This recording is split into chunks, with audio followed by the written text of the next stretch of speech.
Hello, I'm Matthew Francis, and I'm going to teach you everything you need to know about butternut squash.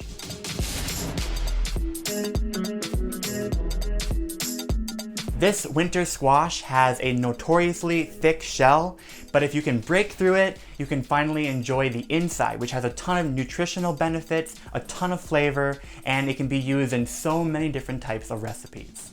Butternut squash, which kind of looks like a thick club, is a primary American crop and dates back for thousands of years. In many ways, it's very similar to pumpkin, and it can be swapped or exchanged for that squash in many different types of recipes or applications, and appearance-wise, the orangey flesh inside most closely resembles sweet potatoes. Although butternut squash is notably sweet, especially when it's cooked, it's packed full of nutrients, especially vitamins A and C. Compared to sweet potatoes, butternut squash has less sugar and less carbs, and it has less calories, but it also has less protein and fiber. So now let's talk about how you can select your butternut squash from the market and how you can store it at home. You want to aim to pick butternut squash from your garden when the stem is brown and you can't prick the peel of the butternut squash with your fingernail. If you can easily puncture it with your fingernail, it's too young.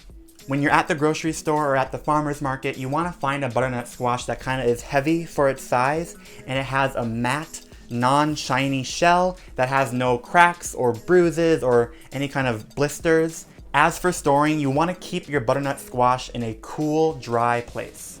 And your butternut squash will actually last about a month before it gets kind of funky, but as with all produce, it's always best to use it fresh. Okay, so now let's talk about how you can actually prepare this bad boy. To break down your butternut squash for cooking, the first thing you want to do is take a sharp knife and cut off each end of the squash.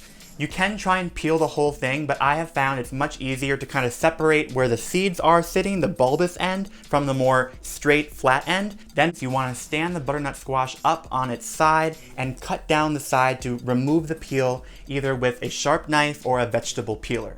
Then I cut the seed end in half so I can remove the seeds with a spoon. Then, once you peel the butternut squash, you're good to actually start cooking it.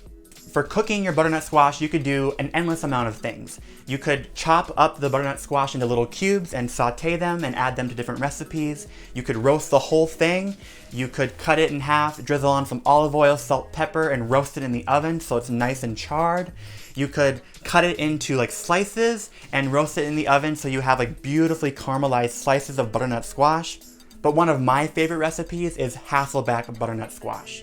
My friend Carly has a really great recipe for this, and basically once you peel it all off, you do the Hassleback technique where you cut really thin slivers of the squash, but you leave the bottom all intact, so that way it kind of is like a fanning effect. And then basically I like to make a really flavorful marinade to brush onto the Hassleback squash. It has olive oil, salt, pepper, mustard, and some herbs. I brush that on and roast it in the oven at a high temperature so it gets nice and caramelized and makes the squash itself super tender.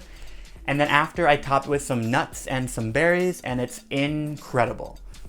Thank you for hanging out with me. If you enjoyed watching this video, please subscribe to Allrecipes. We make a ton of cooking videos that are going to help you in your kitchen at home.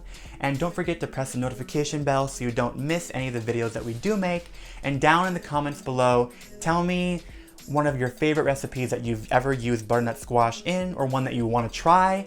One of my favorites is simple homemade butternut squash ravioli with some fresh herbs and a butter sage sauce. Oh, incredible.